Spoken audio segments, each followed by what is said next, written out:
téléspectateurs de Télévision Pacifique, bienvenue dans À Travers. À Travers, c'est une production de Technogroup Communication SA qui présente une personnalité dans toutes ses dimensions. Chaque semaine, on vous aide à découvrir quelqu'un de la société ou un ressortissant étranger qui a réussi dans sa carrière et contribué d'une façon ou d'une autre au développement de la culture, de l'économie ou de la politique en Haïti. Aujourd'hui, notre invité, c'est l'ambassadeur américain en Haïti, Peter F. Mulroney. Monsieur Mulroney, bienvenue à l'émission À Travers et merci d'avoir accepté de répondre à notre invitation. Merci à vous, Avnid. Ça fait plaisir d'être avec vous et avec vos téléspectateurs. Et je prends l'occasion de féliciter vous et l'équipe et la maison ici parce que c'est aujourd'hui l'anniversaire du journal, le National. Alors c'est une grande journée pour vous. Félicitations. Merci, monsieur l'ambassadeur. On sait que vous êtes un diplomate de carrière, mais avant d'en parler, pouvez-vous nous dire un peu de votre enfance, fils d'une famille riche, moyenne, qui a fréquenté les meilleures écoles? Dites-nous.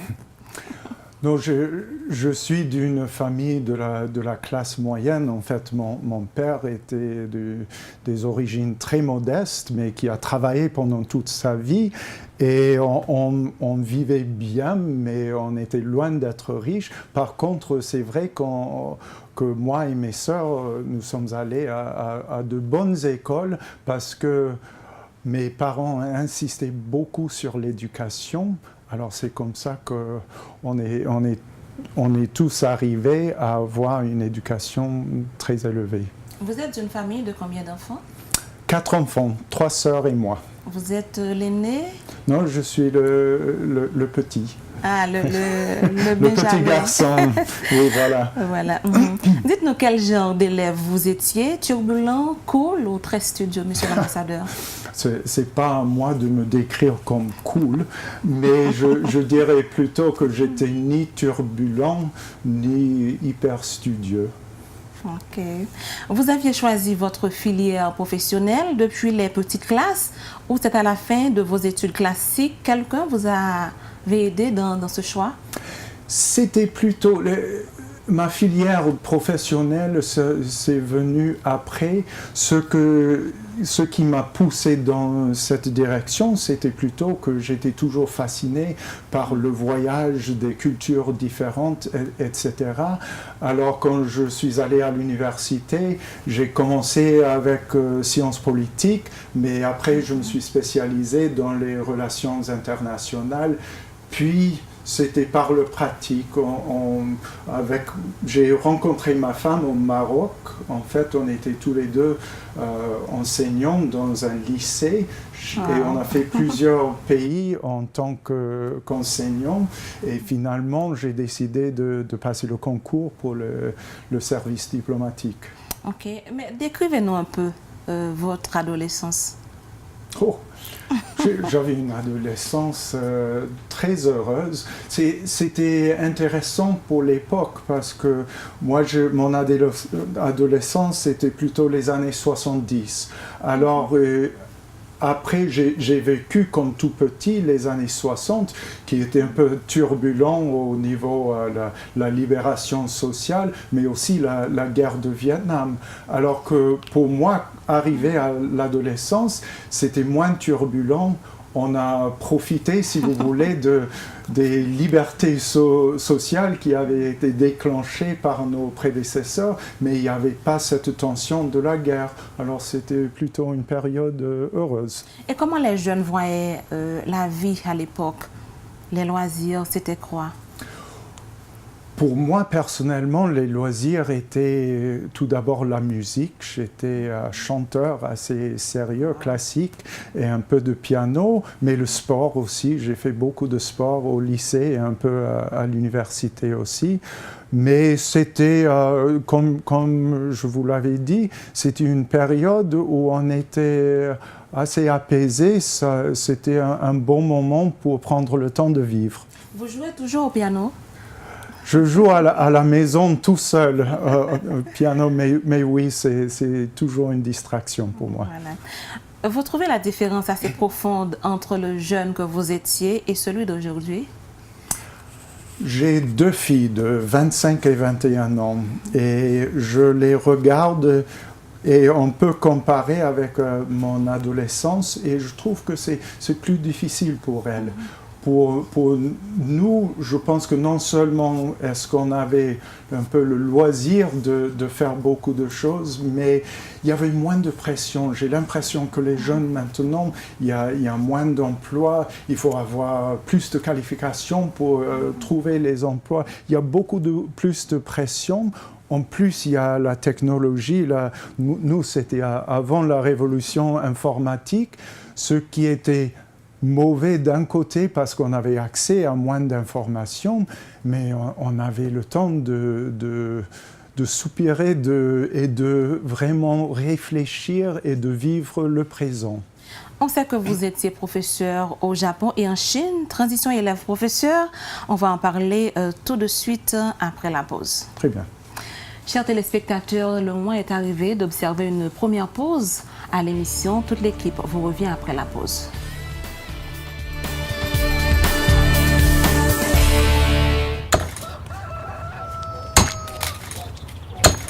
Campé, Bichard. Oh, à pas casser business là, tête ou pas bien? No blood. Là, on sait quoi comprendre. Avec nouveau plan X150 non, mon a changé compagnie. Qui sont dit la Bichard? Plan X150 comme ça. C'est un coup la manne. Plan à volonté. C'est la CIA. Mes amis, Gadonacom. Il y a 3 options. Vous cabez 6 gouttes, ou soit 9 gouttes par jour. Pour ça, vous cabez 25 gouttes pour 3 jours, mamie blonde. Avec 9 gouttes sur téléphone, Natcom a multiplié par 30, monté sur Internet, en puis Natcom net alcoolique. Même ça, tout. Il va là pour 25 gouttes là, tout. Natcom a multiplié par 60 pour parler avec Natcom, avec un pile Internet sur téléphone. Bichard, nous avons fait 60 ça. La vie m'a 60 fois plus belle avec Natcom, oui. Pour plus d'informations, fait. Étoile 105 Fège. Le jazz. Eh bien, après, switch, hein. Bon, pas de coups de Ah oui. Natcom, the future is now. Let's go!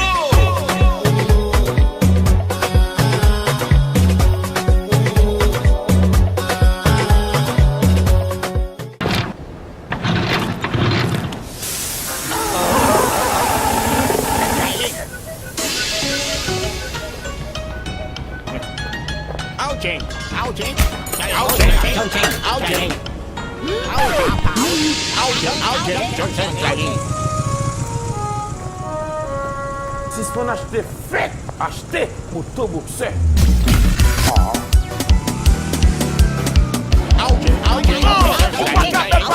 Ou pas qu'à courir passer. Je fais motoboxeur pour madame ou pas qui plein de ça. Papa toute moto. Je fais moto pour les motos. Motoboxeur. Cascadeur pour les motos. Motoboxeur. Je fais taxi, j'ai les motos. Motoboxeur disponible dans 3 magasins ça yo. Bajaj 20 route de l'aéroport, 21 rue Lamar, Pétionville et puis Plaza Delima Dikini. Tout fanatique Tony Mix sous pas veut faire corvée, achetez. Boom boxer.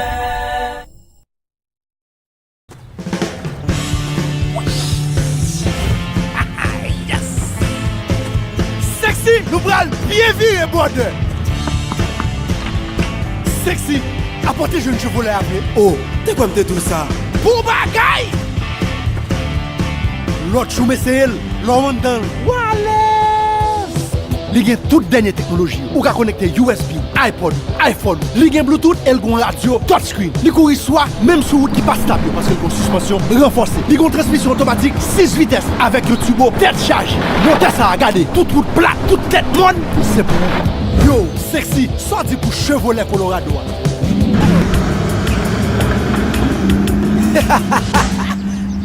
Allez, maman. Chevrolet quand même.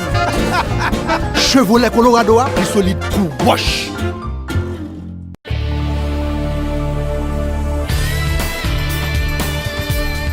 Téléspectateurs, téléspectatrices sont de retour après la pause. On vous rappelle qu'à l'émission À Travers, aujourd'hui, nous recevons l'ambassadeur américain en Haïti, Peter F. Mulroney. Monsieur l'ambassadeur de l'Amérique en Asie, vous faites une grande traversée pour aller enseigner l'anglais là-bas. Expliquez-nous cette expérience. On avait été fascinés surtout par la Chine. La Chine venait de s'ouvrir à l'étranger. Il y avait les changements profonds qui étaient en train de se faire en Chine. Et avec ma femme, on venait de se marier à cette époque-là, et on a décidé de tenter le coup. On a trouvé un boulot à une université à Chengdu, qui est au Sichuan, au plein milieu de la Chine, et on enseignait des professeurs et des étudiants qui se préparaient pour aller faire des recherches à l'étranger. Alors c'était une vie complètement différente et qui nous a changé de routine et de vie complètement. Chers téléspectateurs, on doit aussi vous informer que M. Mullerin parle aussi le néerlandais et le serbo-croate.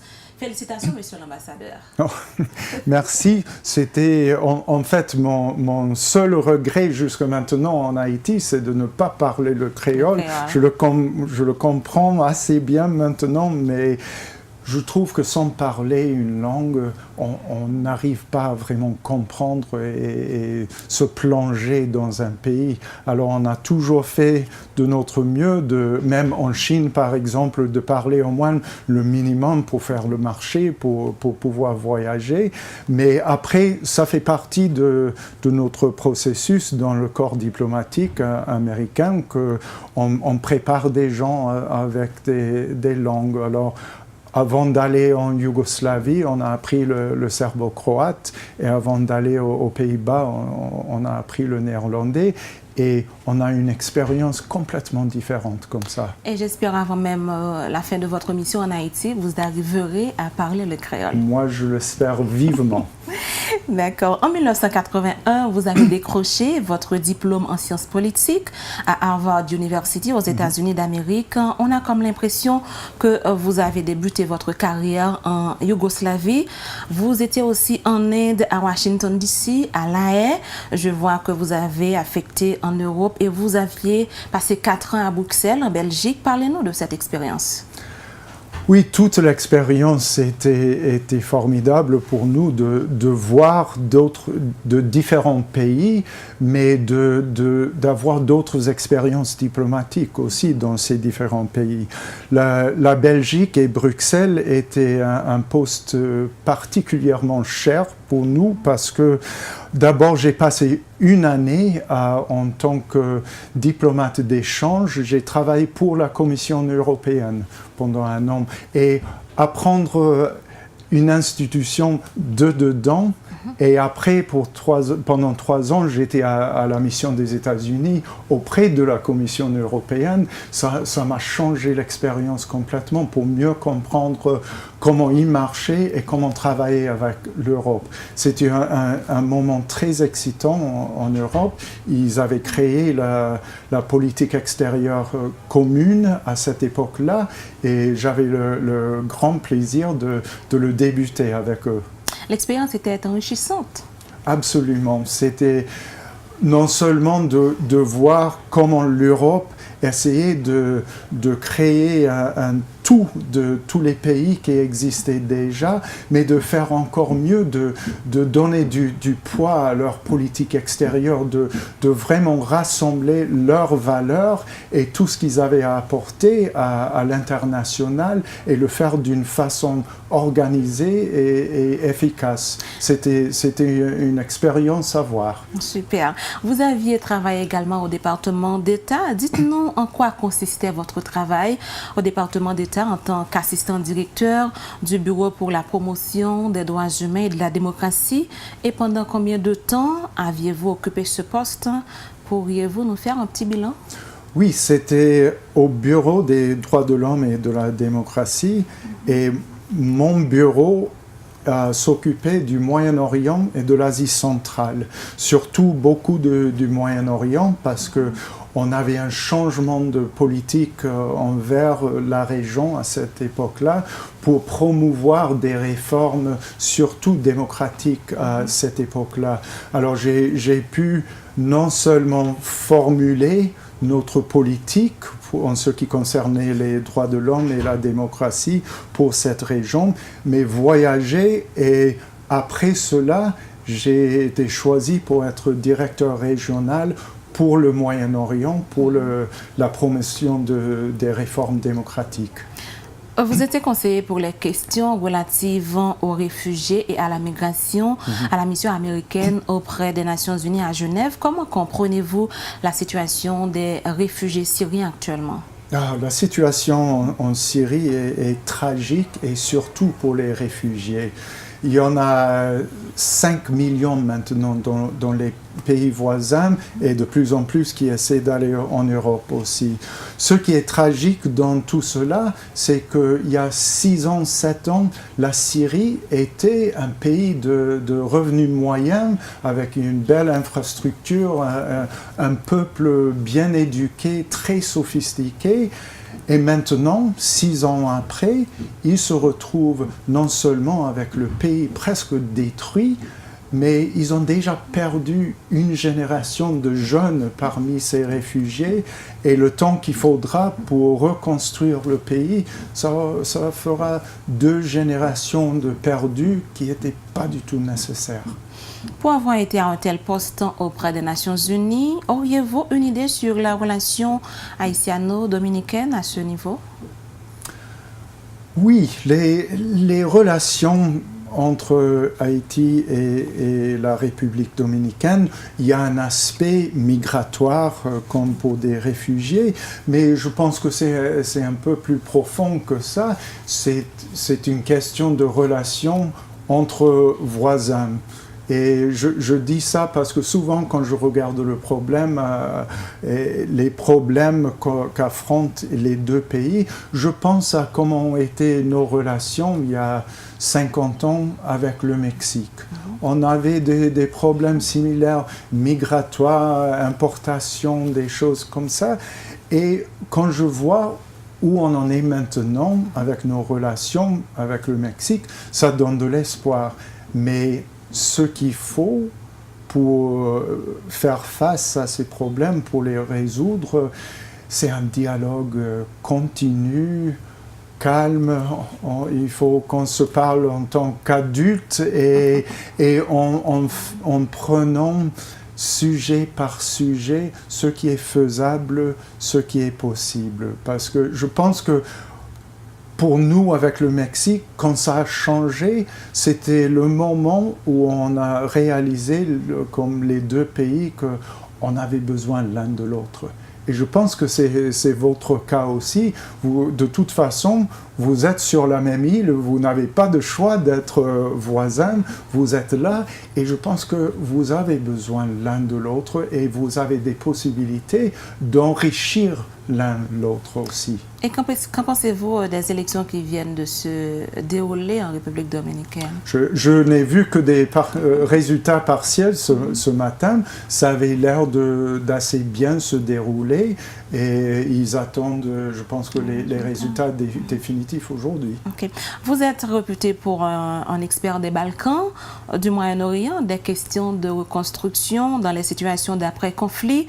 Vous êtes arrivé en Haïti à un moment où l'on parle encore de reconstruction après le séisme du 12 janvier 2010. Quelle est votre lecture de la situation en Haïti?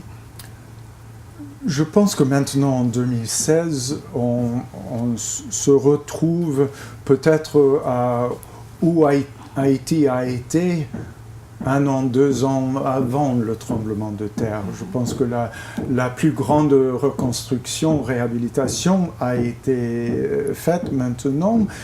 Mais c'est une question de relancer l'économie, de vraiment mettre Haïti sur une bonne voie de développement.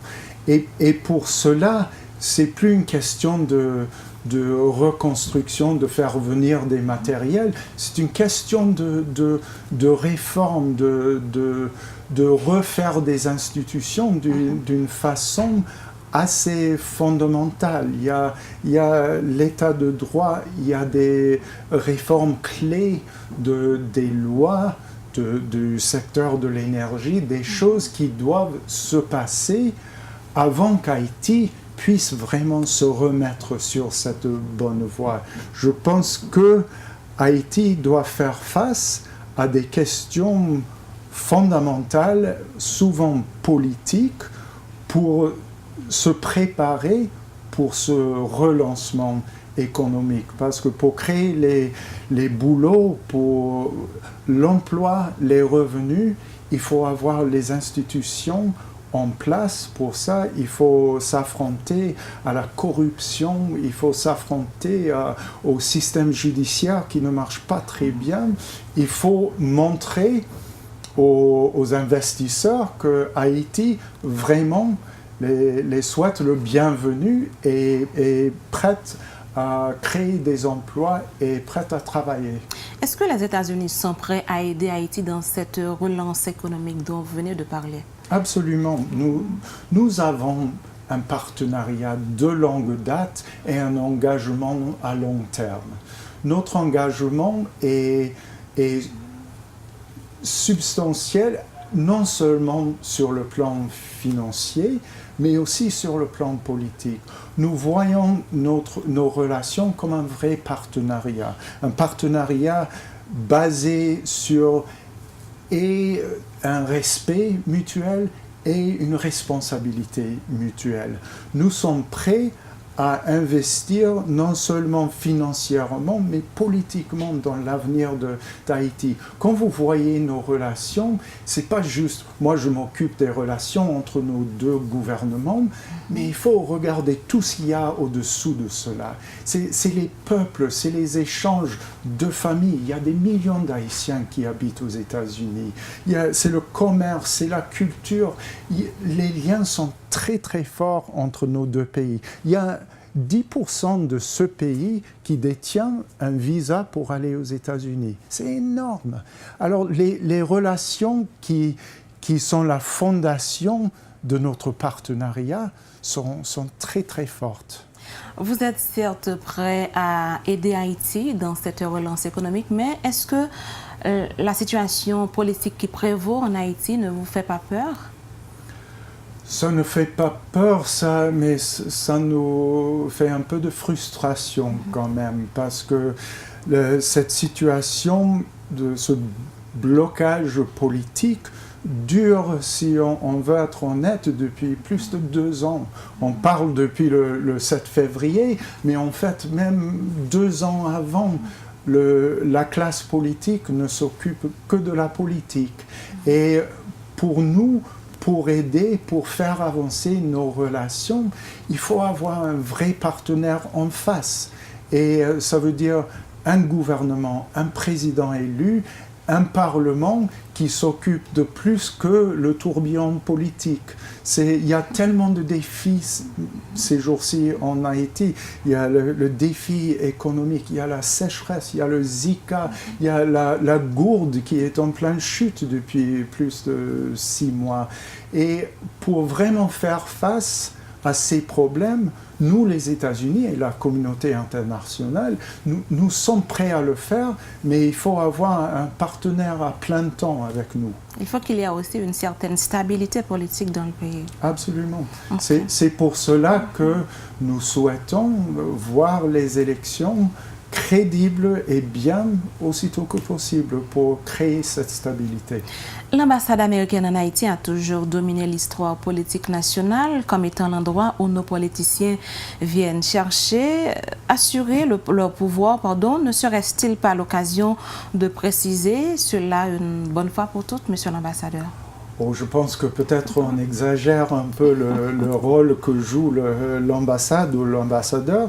Comme je vous l'ai dit, nous avons des relations de longue date, un engagement profond. Nous considérons Haïti comme un vrai partenaire. Bien sûr, nous sommes non seulement un voisin, mais un très grand voisin. Nos ressources sont considérables. Nous avons de l'influence ici. Mais il faut considérer que, bien que moi, en tant qu'ambassadeur, je visite des politiciens, des hommes d'affaires, etc. Haïti est un pays souverain et nous respectons cette souveraineté. Et c'est à Haïti d'assumer ses responsabilités et nous sommes là pour le soutenir. Monsieur l'ambassadeur, vous êtes arrivé ici en Haïti en 2015, année où l'on organisait les élections pour remplacer le président Martelly, renouveler la Chambre des députés et les 2/3 du Sénat et bien d'autres événements tels le départ de monsieur Michel-Joseph Martelly sont toutefois passés l'écharpe en présidentielle à un autre président élu.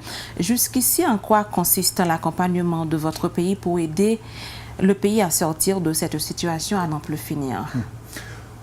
Notre accompagnement n'a pas changé, au moins depuis mon arrivée, il y a 8 mois. Ce que nous soutenons, c'est un processus démocratique, un processus, dans ce cas-là, électoral. Et notre soutien est continu. Nous avons vu, comme vous l'avez dit, je suis là depuis 8 mois et c'était 8 mois assez mouvementés. Et nous avons vu que les élections avaient été reportées 1 fois, 2 fois et puis 3 fois. Le changement de président, heureusement, grâce à l'accord de 5 février, qui a permis quand même une transition paisible et qui a évité un vide politique. Notre soutien était pendant toute cette période pour encourager des gens de rester raisonnables, de chercher un compromis qui assurerait un consensus politique. J'espère que, vu les termes et les éléments du 5 février, nous allons voir l'aboutissement de ce processus qui était de compléter les élections de 2015. En tant qu'ambassadeur américain accrédité en Haïti, en quoi consiste votre travail, monsieur l'ambassadeur?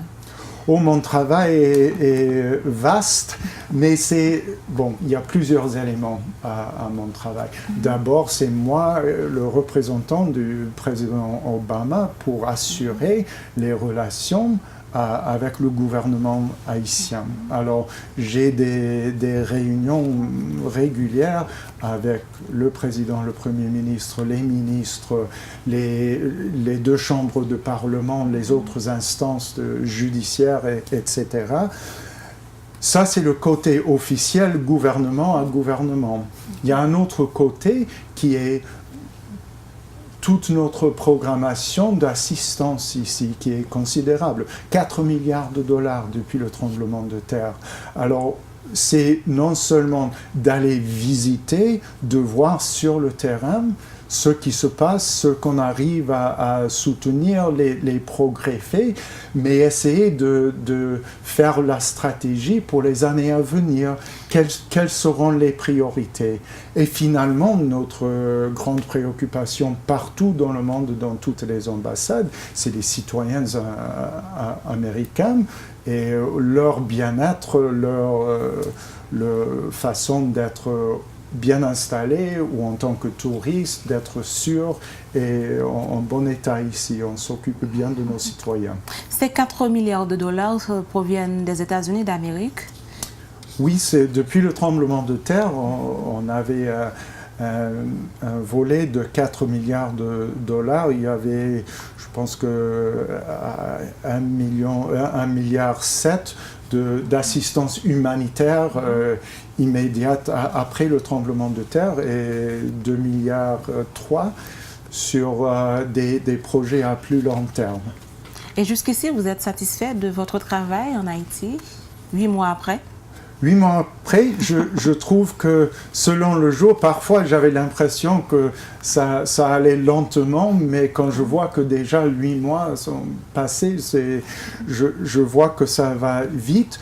Je suis content, autant en tant que le fait que la situation reste assez stable, ça aurait pu être vraiment, on avait peur après le 7 février que Haïti tombe dans un cycle d'instabilité et ce n'était pas le cas, mais j'ai hâte de voir le jour où je peux vraiment m'occuper de mes pleines fonctions, vraiment de travailler avec le Parlement, avec un gouvernement sur les questions que j'ai abordées tout à l'heure, des réformes de loi, vraiment des questions économiques. Nous avons des idées et des projets pour aider Haïti à faire des progrès dans certains secteurs. Il y a l'agribusiness, il y a toujours le secteur de textile qui a beaucoup de possibilités ici en Haïti. Il y a des avantages commerciaux qui sont énormes pour les États-Unis et il faut en profiter. Et je pense que malheureusement, à cause de la situation politique, Haïti n'arrive pas à profiter pleinement des possibilités. C'est vous qui avez choisi de venir en Haïti ou on vous a choisi, monsieur l'ambassadeur? C'est toujours un peu les deux sens. Moi, j'étais ravi quand on m'a offert le poste de venir en Haïti. C'est vrai que j'avais pas beaucoup d'expérience, j'avais aucune expérience dans cette région avant, mais quand on m'a approché en expliquant que Haïti était en pleine période d'élection, était en train de bâtir la démocratie après la période des années 80, avait un grand programme d'assistance ici, un côté multilatéral et francophone. J'ai vu ma carrière et j'ai vu le dossier en Haïti et je pense que ça allait très bien ensemble et j'étais très content et bien sûr très honoré que le président Obama m'a choisi comme son représentant. Monsieur l'ambassadeur, est-ce que vous connaissez un mot qui fait la fierté des Américains et que vous recommanderiez aux Haïtiens en ce moment difficile de leur politique, de leur histoire politique, disons? Est-ce que je peux tricher et donner deux mots? Je vais le faire de toute façon. Alors, moi, le mot qui me vient immédiatement, qui est américain et haïtien, je pense que c'est la persévérance. Parce que c'est une question de ne pas lâcher, malgré les problèmes, de rester avec la tâche et de continuer jusqu'au bout.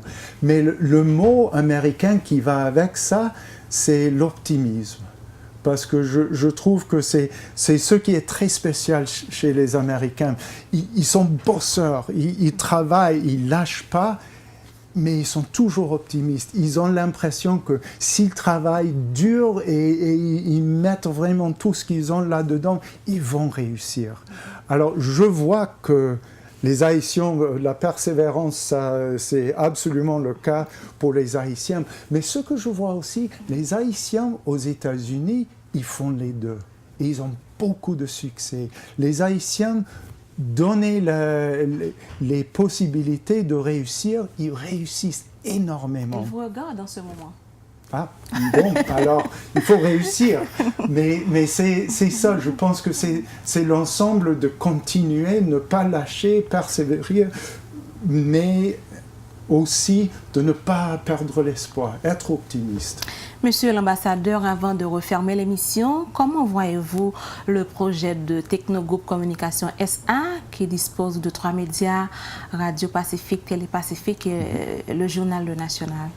Je trouve que c'est quelque chose qui était très nécessaire dans le pays et le succès que vous avez eu en l'année que vous existez est formidable. Je trouve que d'abord pour le journal national, c'était important d'avoir une deuxième grande voix quotidienne à Port-au-Prince, d'avoir un deuxième journal auquel on peut faire référence. Et je trouve que pendant cette année, le journal s'est établi vraiment comme cette deuxième voie. Et pareil de continuer ça avec la radio et la télévision, c'est très important de donner une autre perspective. Je trouve que vous avez une perspective assez large. Il y a l'analyse que vous faites sur la société. Vous abordez des questions très intéressantes. Alors, en une année, c'est beaucoup faire et je vous félicite. Merci. Vous avez un souhait pour toute l'équipe de Technogroup Communication SA en ce moment? Ah, je sais pas. Je trouve que d'après tout ce que j'ai vu, vous êtes sur la bonne voie. Vous savez ce que vous faites et c'est pas à moi de donner des conseils. Alors, au nom de toute l'équipe, je vous remercie, Monsieur l'ambassadeur. Merci encore une fois. Joyeux anniversaire à tout le monde. Et vraiment, c'était un plaisir. Et j'espère que ce n'est qu'un début de conversation. Merci. Madame, Monsieur, c'est ici qu'on met un terme à l'émission d'aujourd'hui. On espère que vous aviez été servi. Une autre édition de l'émission À Travers, c'est pour la semaine prochaine. Monsieur l'ambassadeur, merci encore d'avoir été des nôtres. Merci à vous.